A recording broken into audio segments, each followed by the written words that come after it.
Hello muntina ngai lut kana mi piti hozo se na bon chawin ni khupa tuni ni khua segil khom na in nei pi ding chu hile i ho ko ki society sunga kina pi ta Sharon Minthang to in Kihoulim ding o hi in hi ji chun hi chi video hi pana pat a chei chan ge beding in khen tiam be bro na phat man tam ta nin pi jin na chunga ki pa thu khen se kha be islam bol ke ki pa e ke jan kui sana ni lut na sangin nang ma introduce chom chan hang ki nei thei de ham nyam ki pi te hong nga ki pa mi so pi phat hoita imu thei ji win sim pau chu thangba ma sau tin tu ni khwa nang vai kon hung dan hi ki pam le in kei ka hi le Sharon Minthang hau kip tin he so ke win tu le tu ka na hi le Bangalore kupia ka umin Bangalore kupi sung ka na hi le Brookfield a hi tu phat tai to na mun he le sum kol bei mun saloon ti mona chu hin tu hin sai sa ki chain tu phat thi iman khom the we hin ka ki pa in langa ka nai hi le sajar akiti in sajar ko ka khopem nau anahi in bolbol khno tin jonga ki he chule kapien na bang ko ahi le bang chun okur district sunga sangkai ku ahi chule kain sungu hi ka seibelen nule pa ma mi gup ka hibin ipana dalatan tu hin adang se kam na laibin tu hin Bangalore in kanu to hin kam khomuvin kanau ne pimpa to kam khomuvin tu ai tia ka sa lai ta hi ka ki pe ai nge tun kui sona na lut ta hikin pining ho ki ma ki tin kalen na Bangalore te chu tha tho kho mi te ki pau me pining na hong ale tho di yeng e ki pau me ai nge always ready hi e tun kui sona ban chi ki ni tin mangvung pa ki tin pu Sharon Garden City Garden pa hoi la chu ne hin sa pi o vers khat le chorus khat la sai ka thim pon tupa nin thudo chu ki pam thi an hin sa dan ka tin no mo sa hin lang asim pa na sa le hin alom penin atho hi lipsin ki bol ji na hin kalena Bangalore City ki wang chu ala na ngai tho ta hete ki pam me tupa na ngai si ai nge phat dang la na sa khom taw hete kui sona ban chi ki ni tin jogin to se ki tin ne acting o hoi he jingin hin la ipiti hitam na kinung het do te hi in ipilam panga lu ni hi hitam ati ni ti ha jogin so pi jogin ka ki pa acting lang anan setting la chun thanuk na jang an hi in aile aki ball chu hoi ham hoi lo ham jang an ki hepun ki ball jing in hoi na sa a hi la chun ki pa ma jing in a hin kathip jalna aji hi hiti a hi in chen lo chen hi boi lo the hi ta pon in chen lo chen hi a hi thei lo le thi jo si hi imasang hi bingji hi chun itia chu chamkhan hi sunga dinga ki mancha ana hi ta na hi kui sona ban chi ki ni tin golden media present ji anei ta mo ti golden media present ka ki pa jiwang kanai nai tu chan hi nge gol hang hin la ye next kui sona hi hening ki ti in amel o ye chule tua ipi a bol tam o ning boy hening ka ki pa hoi nei sa jin pathin thelpi hi jin ka ki pa tua tu la tu hin Bangalore ko pia hin business ti khan hi ka chi pi in ichi hi tu lai ta hi ka bui pi lai ta o he ka bui pi jin lai ta o he ka ki pa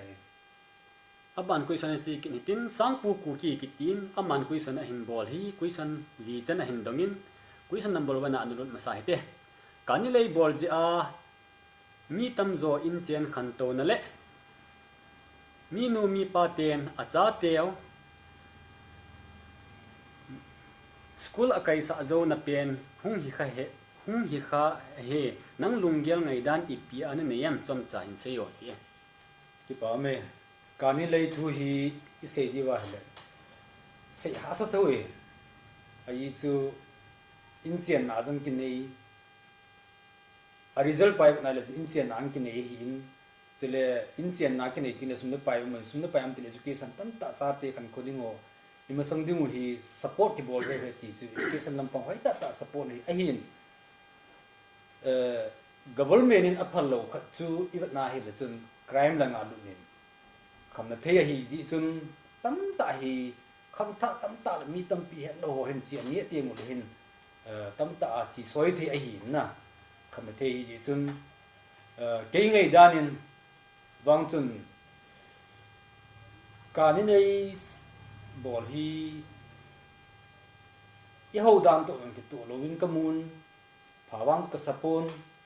chule tam ta support jong le chi result pa hi ba nai le chun nam sung jong to kha ding kamun tu le tu din nu jang le nam sung na tong khama ma jing in i chen khom pi ho win advantage tam ta la na nei ni chi ke ngai dan in wang mi tam pi ngai dan ka hepoi ke ngai dan in wang chun ke chi sang adang dang jo he bol zo lo han ding ham in ka gel zo sop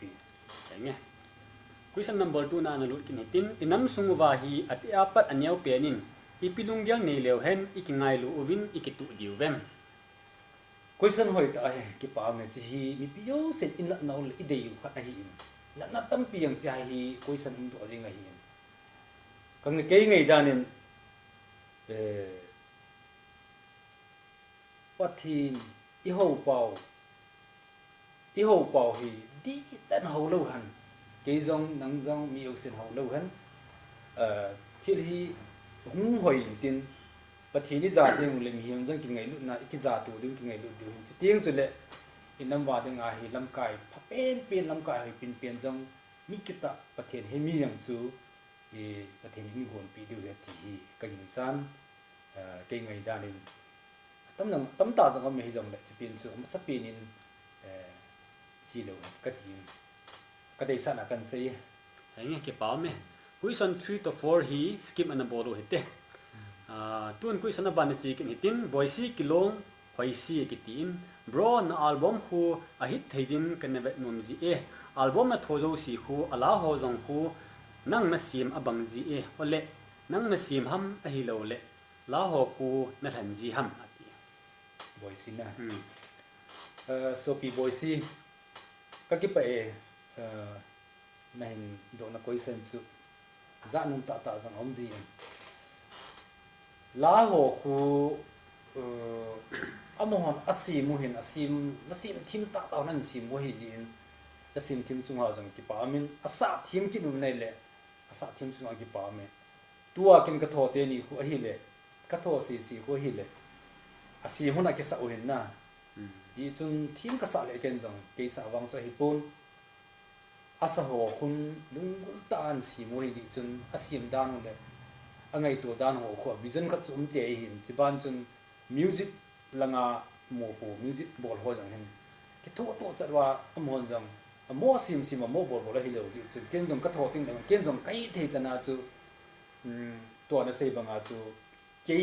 voice ta banga hung po ding a hu ken jong vision na chu kan bol ji hin ki pa ma mai na ti a chon ke pang tau ji a hi ki chu kan sei no me ne question che thing nam hình sa nghe cái bảo min question an ban chi kin hite nga si kip ge ne kiti in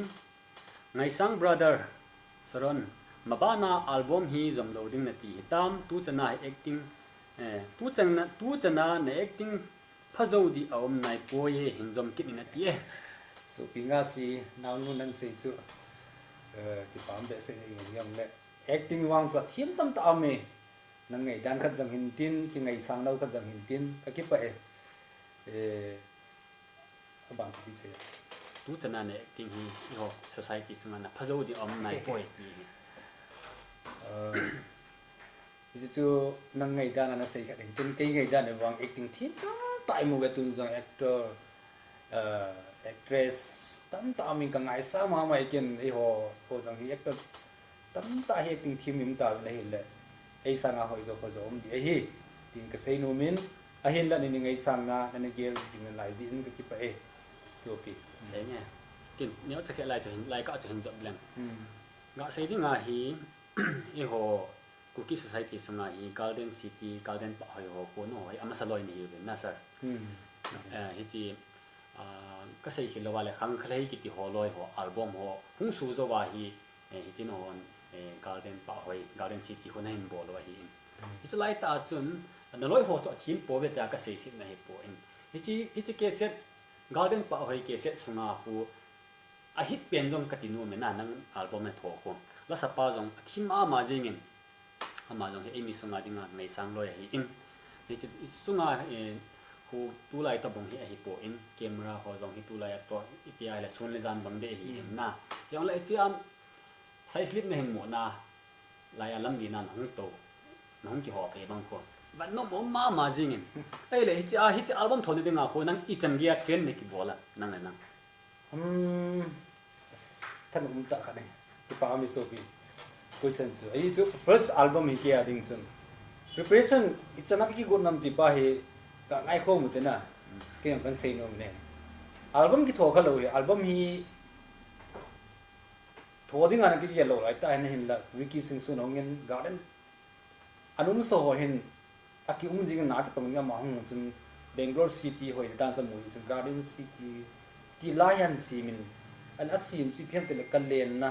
Bangalore City Garden City ที่หัวอันนี้ถาปัจจุนเอาหอยมาเนี่ยแหละจ้าจุนฮิจิดิ้งอาจุน Director ผู้จะไล่เขากิบหินเอาเงินเอาเสียนะฮิเลยเกี่ยงจูจะไล่จุนอัลบั้มถอดดิ้งกันนักที่เกี่ยวตะปนที่ที่อาจจะกันหลายตาเห็นกับอูก็มากันตรงนั้นเลยที่เห็นอัลบั้มถอดเดียทีวีที่เลยกับอุ่นนับบอลเลยที่ว่ามาสังอาบันธนุมาตัวไอบอลนับบอลบุลลอมอธิภาจนอาคุตีเละกันจินกับอูนุ่นสปอร์ตอินบอลพานะจุนเกี่ยงคุตีเละกี่กุง่ายกันจินเจ้าปัจจุบันวิดีโอฟิล์มหัวกับเวจินเนี่ยอุตส่าห์กับเวเลียนสไตล์หัวกับเวนนะฮิเลยกับลุงทีมมันขนาดจุนก็ได้สักขนาดงูเหม็นso Hindi film ba kabyan ay fashion dan ko kadayin second na chun asam ho boldan us ka le Korea ho ka niya sa chu katha nom kin ya amo to mo ki hi yang ka tin chun sam kan ki hoi saw panin le ki bon dan ho chu ke le ke chu practice ka bol jin ai chi bi le padam tin ka su ma sam kun su ding kon nang kun khat be chu ka style ka bol di dam chun photo su nin ka chi photo shoot के तीन लेते लाइट बंगा ही पहुंचे लाया चु very normal है ना Nokia 7 on सोती लाए N70 हो चार चल लोटे होता कसी गार्डन दुंगा चल दिन खत्म की कभी काम जी चापा चुन बोलजिंग होती कि आज कौन की क्या था preparation चले बंजंग चले सम हो यंग चु का ngay tu थो नहीं का ngay tu मामन result को कभी गुड न तबंग चुन कभी गुड न सांगिनเป็นจังหอยกระสายที่สุดกันเสียลงนะอย่างนี้สักนั่นเดี๋ยวถ้าดูคุกกี้ society ส่งมาถึงเลเจนด์ขัดจังในเหตุการณ์นะนั่นเงินอัลบั้มอิจลายา Garden City นั่นทั่วลายาโตดันโตตู้ลายาฮีอเบย์ดันอิจนาที่ฮีอัมอิจิเตนี่ฮีตัวลายข้างท้องจังเห็นนมเดฮีอินไอ้เล่นหัวข้างลายาจู hard working มองานบอลฮัมไอ้เรื่องอะไรตู้ลายาฮีแล้วสทีมหัวจังเสียตันนะเด็กก็บางจนปูเจียฝักไก่หัวบางอาศัยในอินเตอร์วิวตรงนั้นที่หัวพัดลายจูที่หัวแต่ทิพย์น้ำมัวก็สาวเห็นตู้ลายฮิสตาดิวอิลูน่าฮิเล่ตู้ลายฮิอิสระที่ปัวฮิเล่พี่ฮัมอะไรอังไงปัวฮิเล่ตู้ลายฮิโอ้ป้าจะทุบปีตะปอยล่าหัวมั่งไงนะมีมั่วทิพย์ที่แม่ที่ตาวินนะจริงนั่งขังโต๊ะกูขังไงฮิกาที่เล่ก็เสียดันจะเตะต้นในกิโลตายนี่เลยตัวจังนั้นมีอะไรเสียนั่นไรยังตัวยังเห็นฮิตบงเห็นฟิล์มอินดัสทรีอันหุ่นรุ่นหลังเลยจน all is good ที่มาบังอาจวนนั่นเห็นป้าจุดมังดีโลดีเห็นนะเสียนั่นป้าโตตัวลายโตมาสังลายจุดทำคัด different อีพีมันนั่นเสียกัน different ที่ตั้งตามเนี่ยเห็นละไอ้เฮ็ดสิขัดสงสัยกันนะดูขังฮีadvance มองไงแต่ที่เราสิ camera ที่เลยละ quality ให้มองตันที่เราสิ sport boy makeups director ที่หัวหลังจูอันหังปีเห็น equipment ที่อันหิงตะบังหิตันสลายวางจูอันหิงอ่ะอิมาเยอะใส่มากี่ปี ki gong preparation ai man ki bol hin ni ti chu acting din ai man ki gonga minan da na hoidam ki pa chu ki gela ki bol hin ai wa nga chu ivet tu pi ding ni chanum lo hin ki bol jing na ki bon jing lai chu hoi poi lai chu khut ti ding chu lo hin hard work self fa ta chu ki khat jing hin khalanium nan support chu nan ki tu piam nan ai wa nga a final look dinga director ki ho kuna anum lo he makeup lang sanum lo he piam ka inu pi ba le ki sai yang jang chu amin mei me ki bol hi iti chu na hi hat wa wang chu tu tha hom jang chu anei du hen ani nya hat wa chu di hen ai hin la a ki khet na wang chu sum jang na ha in chlai chun chu le transportation ti ho jang chu yo si hi garden pa ho ya chu ai mani me yo si ki po do a ki chi jing hen director hon chun director khat hi na wang cha i man i gel banga chu an ki bol nei banga chu lai training yang gel lo na shooting an ki chi khalo hi chun tu to compare boarding ang chu ha ki a ki hen a ha na chu langa chun tam ta no men ai ba an ki tho zo tu langa bang chun direction ho jang au min sport boy jang au min supporter jang sing sa ni chi nei na a ki khet na ji chuin hard work wang sa ni ni ai am me ka ti ngom henge kuisa na bani chik din Lydia akiti in ipina ni a he banga hin hoi ham atie Lydia so bin u naw te khat din imang kan di he ai ti hi jing ini u ta khat ne he bu ini win khopi sungai bang hin i holam bu le me ho hi tam jon ki ngai sang kin ni ngomin ni la cha na chum om ti poi dai ka bo ba ti ho hoi na ding ti ho he kin di po ne he nge kuisa na bani chik ni tin let min sang ho kip na kiti in ai mi la a ipila na ngai nom pen am chom cha hi jong le na la ngai nom chu in sa pi o love from Bangkok atie sasang alawang sung sada ang kating ki pe Bangkok am jo se kanam te se sunga ki pa kan se tu ta ka ngai nom pen chu tu lai ta ka ngai nom pen chu le ls mangboin asim igam hi lo ham ti la chu ngai sang pe ne nge aban kuisa na chik ni tin elmin khungsai kitin kin ka do nom chu garden pa hoi na thola ya khu gunda am chule lekhalam panga ichana thipna na nei ham kalung ahale garden pa hoi wang ka ve chimpoi ki pam me garden pa hoi thola ya gunda wang chu ka gunda di poe gunda mirani mu kha yang chun a kho de po ka gunda de pon lekha jang chilai pha na chu ai chilai pha na tamang bang chu ka hin lai tu jang hen akibang bang lai ti chakan se ne nge kuisa na ban chik ni tin wang len akiti in pusron minthang tu chan hin na mulpon ka hin ngai sang ma ka hin do nom chu question number 1 ichana ku ki nam pi hi na ngai lu m number 2 zelengam imuni le ipina bol ma sa pen dem ichte ni hindom ku answer in pi masao kum sa pe na chu ichana ku ki nam pi na ngai lu nem ko kinam pi ka ngai lu na hi ka ngai lu na ti pong i ngai lu su kevin iti san wa hi ti hi ti san chu bat khat abat jang le kina pi hin iti san chu ko kinam pi chu iti san a hi ka sei no me hi question number 2 so zelengam imuni leo ipina bol ma sa pen dem zelengam mu ni le pi na bol ma sa pen dam hi le en san chu ken jong tu wa ipi ka bol ding ham ti chu ka he poi ai imu ni le bo chung til hi hu min te I bol du wang chu min te inam sung wa kin ka bol ding hil pon inam ki to tai bol du ka chung din tin tin chu an nga ta hi ti so enge question 3 to 4 hi answer thakha din pin lang na igipital ko pi min diwa ipi hile na ti am zelengam imu wa le capital min di chu keling bang sai thi pong ka te inam piu hi din kanai din wa chini le chun hi chi hi ta hanu iti niu chu ti chu hungin te tin ka ko ye ke ma me dan question number 4 zelengam imu zo tingole isu piteo lusai te banga khu hausa a ki vai pu na su beiding na dei em su hoi zo che ding na de yem It's a question he politics tam ta khan aduk nen ahin gavet dan so pi lu sei ten ku ki hi in amo ki pu dan de khat amme de khat am na chai la sa su be na khat ku de khat min ahin apha le ni khodum zui wang chu the khat hung cha nan te tin ka koi nu me question number 5 newly brands aiming at thu na test kha ta as tu chen hi wang te ko mang hung nai pon bangalore ang hun ni la wang chen acham mi sape na ka pan de he enge question number 9 kin hitin khanching no media adang na tho be lo hitam album hinge tu chen hina dang wang ka tho nai poi ka tho be nai poi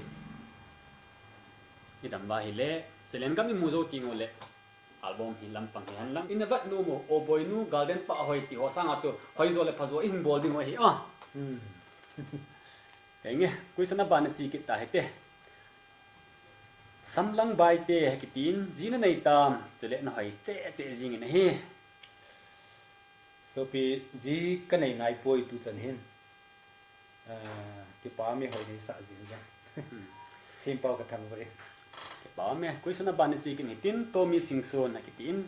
brother kin ka hin question num cha hi le tu lai khang to nang ho khang lai album tho aki hi dan nan sei pi vo chule la alui ho to atha ho hi hoi zo ngai na sa zo em la hi alui lam ho hi khanga men na ilai alui lam ho chu ngai ka san atha ho ngai na la alui hoi ngai ting le e kan ko chi sa tam ta hi akai do agi za min na he ngai num nam za min na he film tho album tho he le masang lai to tu lai ki khet na wang chu au ma jing ye sei lo he le nam jing ye chi wang chu adi ti long sei da tang na ni ki pe enge chan chu hin tin question number 9 kin tin kyang pu chang loi kei wang do ding jong ke pon loi le gul ule naw ten ka hin do ho hi ka hin ngan si te ipi hi le ka ga sei nom chu pathenin tu chan dam sela a koi jin pathin thang bai num han chule ato atham na hung lol hin te jing han ka ki pe so pi ki taw kop jing ting taw na hi tha pe na hi ji in taw na smil po te ti ju kan sei nom ne question number 9 kin hitin min lun holai big friend bro o boinu na min ipi ham bai a anung langa na dopma kis na bol khu ata ta ham love from Nagaland ki pa me from Nagaland na so pi te yo se big friends yo se ding in jong ka ki pa na ka in phongin hinge sina hi ji chum bai sina hin kis chila ya ko video trick camera trick ti hotam ta am nai pon ya chu reality ya ki bol jing hin kis chu ki bol hi sin dung ju ya requirement dung ju ya chu chi hi chile chi sin hi very important sin in ka coin chilai ta chun na or no is sading a ko man bol lo lai hin hi chun sin chu reality ya ki bol hi ti chu kan sei nom ne enge ke pa me iso bi pau actor Sharon Minthang hi so ki chin ta hom khalo pe hitabong i ho nam sunga dinga hi ahin pan do ma sa pen jong hi in ai le sara anung langa bai stam na bol kha ta na bol ham le ipiki na bol mo nga ichi bai hu langa anung langa hum ki le do a nu mai nu hana ki sing ta yang ichi hi Byston hi trick me na ichi le a camera kap dan khat min chile equipment thil khat za ding min chile editing a min hi chu si ku idea ni ting le chok ki bol thi film ho se sa lang film ho yang ku min studio sunga tho cha nai ba ngai vet ting la kam tin a phai ta bang chu ela i ho equipment lo ji chun chu se len JCB ka mangu be JCB a ko nung lang ku ki kai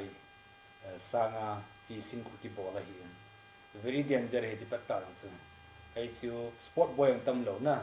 ai bang amin result chu dai hong pot the hi ti chu ka sei no ne enge mi tam pi jong analung boi mai the ke to banga iti ham ichi film lang panga het na la sam ho na ai ban mi kin khang ban chen enge so si ma chai poi mi ban lenga bon leng ta na yong le anu na pui sanang ki do hin no han zo anu na thei chana na ba di min kai tin be pui sana ban na chi ki ni te wa bro kha be nang ka di ya lai cha ni cho lai ha hang thi stony dimngal actor Minthang khat ni hi zi in kazana salam ka hin bole keiman ka hin do nom chile album or film thoji ting nakivon na ho hi atam pena izat man na kivanem album or film na thoji ham het nom ome example na lu apat na kyang to gaya na kivon na ho chu sang izat man ham sang nga hello le sang som na su lu joven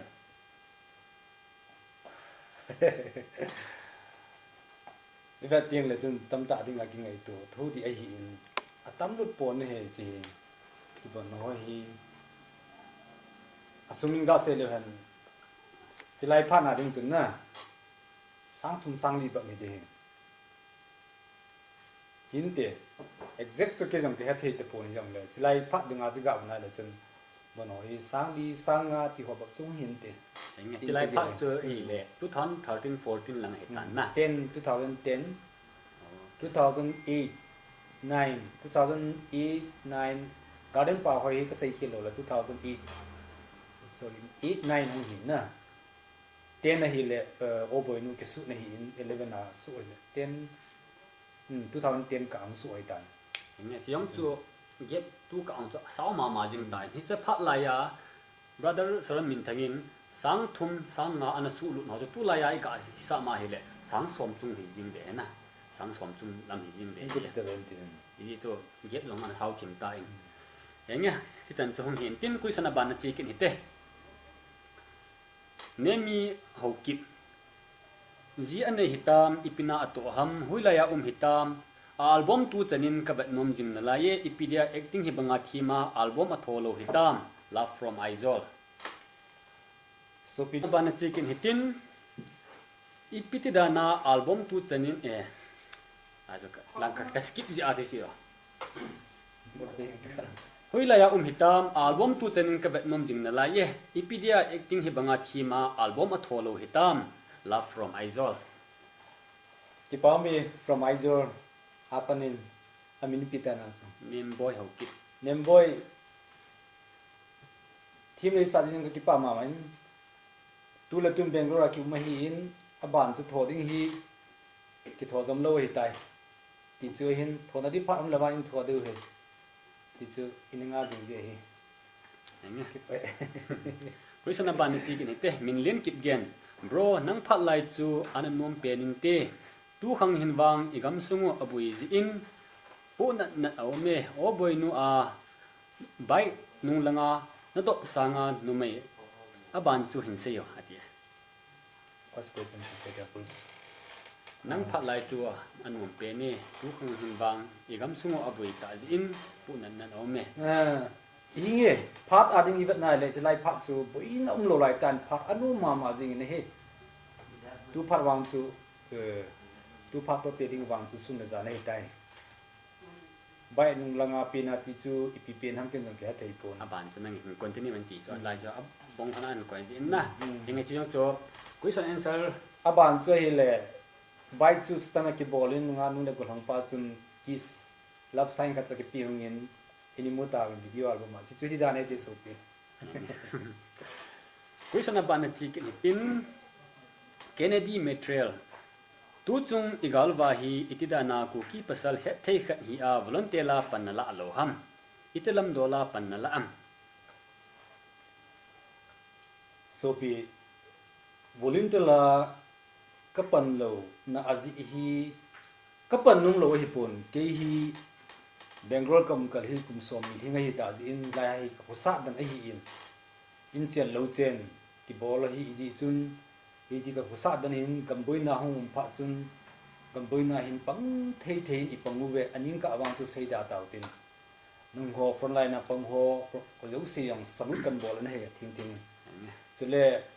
i ho jam pan te ai pan su ke he ti chu da hai me di in ti kan sen question aban chi hitin Kennedy material kiti tu chung igalwa hi itidana ku ki pasal he thei khat hi ta a volunteer panala alo ham itelam dola panala am so pi kin di panla na hi tam pi amin hi jong le khat ya sam lam pi dang sei nge inam pi ngai du su ke hin ji ko pi munai so pi ani kim ta ji hin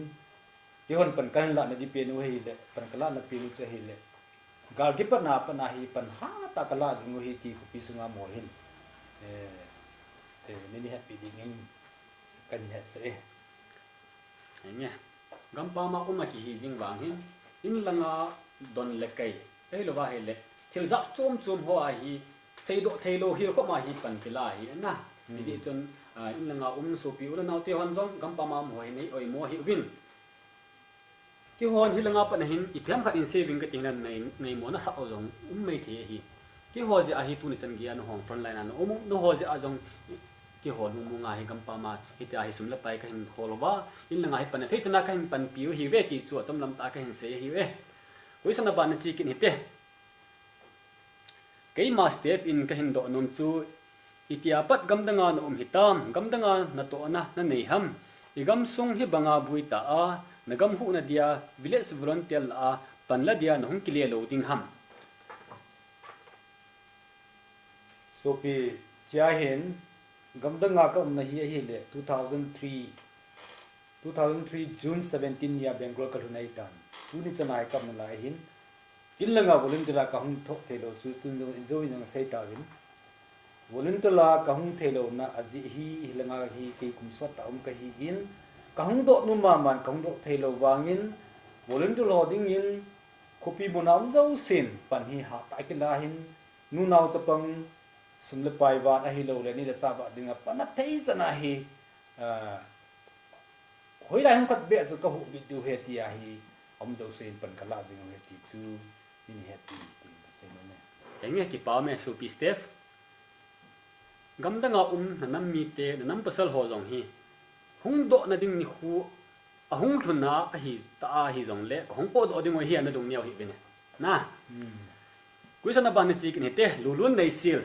pu saron ne ki sim dan chu khu khana hausa na pu abang jing ta e chule ka hin do nom chu na album thona Namin ipi ham Boinu na ti nu hu amin ne het hitam ni hin sei pi o so pi ka ki von dan chu kusung khana ho sapu ti dan chu hoi lai pi ko ham ho sapu ding ani mu na ki pam che pam pharma kan pu theyang le ni taw jing diu he ban si tiam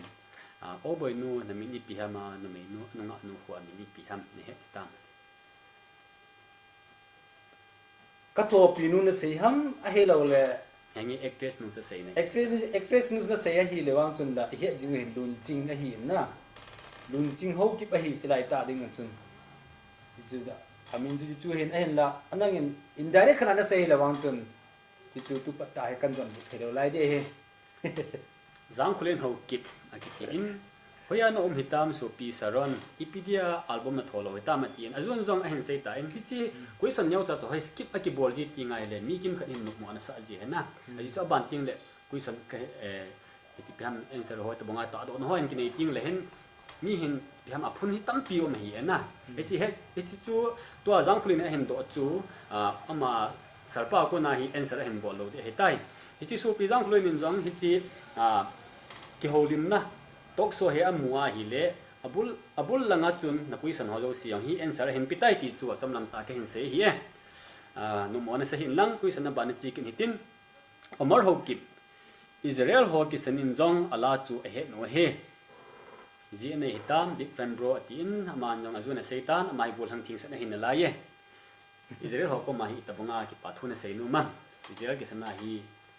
Israel li ho na hi la he he no ngai sang khan no hi jin kakipa mama jing Israel khopia chila he zo se to ananga ai khajing zo se ding in kakipa na ka in punge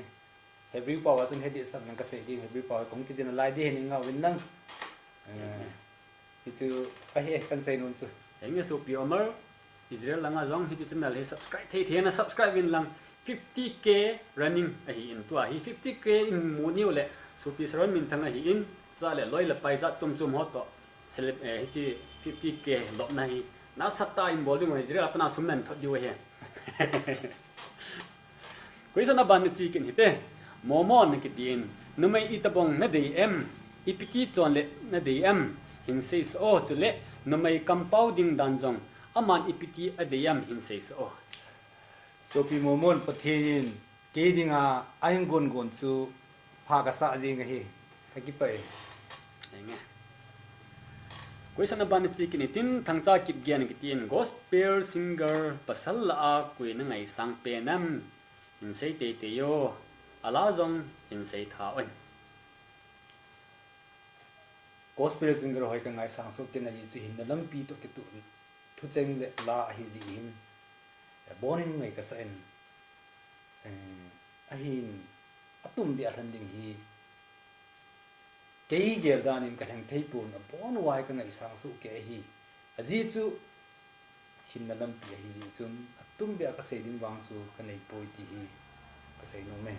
ki pai enge ki pa me gospel singer zo si chu khan tum bei hi la angai sang su ke hi ki chu ki chen ten salpa ko ni ngai taw win tun question ban chi kin hite Esther Hokim kin ka do nom chu hi le nehin khuwa na ki pa na pen ipi ham chule ipina na to ham ke ma na tunu hling boy ka hi e pu ne he na layam ka he le tunu twai Jerusalem om hin amai am nan se lo thi hin ke khel lo le ka tunu ma hin ma he ka ki pa na pen li se chunga ki pa na pen ti hi ki pa na tamin hi jam le mihing kha na hong ki pe nga mihing ki ti hi wana li se simpan asim hi ji in le si hi hui ra kuma mihing ama mial ta isi mo hin hi chi ka ki pa na pe ne hi ama mial puwa isim dawa zau thia kam ji hin si pe ni ka ki pa na pe ni ka sei ka ge ne he enge question ban chi kin hite pu saron ka ngai sang ta khan hi e ke man ka hin do nom chu ngamdanga ipina na to ham na salary iza ni tam chule ta chapa khat hi na a na nam mi te gam pa ma gan theina na mu ting le ichana ki thupi na na nei tam thank from Coquitlam ka ki pa e tu pa ki thopi no ho hi ki thopi na thei chan chanin ani ki thopi jing ne he tu chan hin tu ma ba na jom na nai di hin chule gam chuma ipina bol ham gam chuma ka bol pen hi tu hin English paw ai sele business ti nei paw sum korwin mun kha chu ka bol ham win salary hi lo he ki ti tiang le chun salary pe ni ki a hi chi ti chat chu am po ne he I bol hoi le e ya hi I bol hoi lo le ya hi jing ti pa chu ka hi e tu pa tu chana ding hin enge he like a chu kin nyo che ka hin jep no min hi han ma bang wa hi chi salpa Sharon Minthang hin Bangalore ku pi sunga hi M salon ti a hi chi salon hi a hon hi in adi a gampa ma Bangalore city sunga ho ko ma chu cham che ka hin sei nom chu hi le mundang danga kol ho ko ma isamu jali zanga ge tan sang win hilai Sharon Minthang M salon a hen chiu tin ile han ama an jong ei mi khat ni hin jala chu discount chen hem khat nam pi thei ni wa hi na I chon mundang danga nunga ho ka he poi gul hang ho style like che nun nom jong lai mun hi ei thia ile I ho khat khat ki to sat na jong hi in I chon mundang danga chi sang bin lai mun hi em salon hi sa jo phale salpan jong location mun hi hin se in tin lai mun hi ei the chenin visit ha bolen bolu hi te ti chu ki ma aku na chomlam ta ka hin tip na nu mo hi salpan ka ka ti ha ana khiro aji jo ka ti si henge azul jong ka sei ta in salpa hi chi M salon location mun hi la ya ham aji chu Bangalore city ki ti wang chun amun hi Bangalore mun hi ali nin na ji chun nam mi pi te ho na fence ho sta le ne hin ngai lu su pi ule nau ti ho he the dinga hi lai location mun nan sei te dam ki paw me so pi koi te bang ai mi ki janum zo se dinga nang nu mo hi le chun always welcome hi jing in welcome ka bol jing win amun hi le Bangalore sunga Whitefield akitin Whitefield area sunga hin Brookfield akitikin Brookfield sunga hin AECS layout main road akitin lampi kom chana hin ground floor hin lai muna cha hung chana mu yeng de hin yem tara chu hethe lo ding ma le location jam chu Google apa nang I te hin M salon and spa akiti le chun amin him po jing tin chale lim ho zo hum po jing din cha pa na chu ai lo wai le koi te bang angai cha ma ya na chu WhatsApp manan send wai le detail kan send jing thei he ti chu kan ha sai ki pai enge ke pau me ji chon su pi te ho angai lu kana mi pi te ho lung se ten e ho le ho khat la khat ki to sat tu na jong a hi in hi chun hi lai mun hi a visit thei chanin hi chi video hin ve a hin mo zo si in khat vei be cha hi jong le hi chi na video ka hin ba na ka hung e na tia hi le sarpa ini ja am khat discount na bol ki theu hi bol te du he nge hi chon zun te hi te question jong a chei na ding hung hi ta in sarpa tuan class question na hin boinu kit gia na kiti in sopi Sharon Minthang namial jong tu ni chen gen achul po in ei mitela adinga hin nang hi Salman Khan tabong na hi ati na hi mabana jong tu sangin pan album langa hin pan na sata in hin la be in jong tina tip na nen nei ki pa me boinu na Salman Khan to nin tia jing wan chu ki son lam he ngin tia dang khanat ni tia me the te jang la chun am ho to tia ding chu hi nai po hi jong le ngai sang na ngai na khat nei nei ya nan se jing ka ki pa in ma ba na hi bo te ti chi bol du he ti chu kan se lu ne nge ki pam be se jing nge tu ni la a question answer na hin bol ho don na ka hin pi hon chu hi chan chu hong hi in tin question answer hi atamin hi jong le hi chi question answer ho hi a hi na bang ta ka hin reply hon lo na jong khan mai thei ka hin reply hei hon jong mai thei hi na zalin hi chun lungse ten kana mi pi te ho hi chi video hin bi a question hin bola reply ka hin bol hon lo om kha ai le lungse ten thasip na lung an nei po hi te mabana jong ki support tu jing ho tin no ho jala tu ni khu a hi salpa Sharon Minthang to video hai ka hin sim theo hi in hi ji chun lungse ten hi chi video hin be ho zo sin tung chi ba ki pa thu ka hin se ye ei le sir nami pi te ho hi nga hi last message na nga a chei na i pi sei nom thum nom na neyam na ni a hi le chon cha phan hin la the hi tu le tu din mun a hi idin mun hi musu ke we sei da ta te ahin de um sa pen he le idei pi no he le kilung tu na hi ding khan idin lai ta hi si pau thang wa he idin mun ku hi tu hin ni na hi le ha sa he ringin ai wa nga pan khat ila lawi ti pan ila wam ti hi a chi chai in sei jong dan tu hi I movin I hewin kupi sungam hon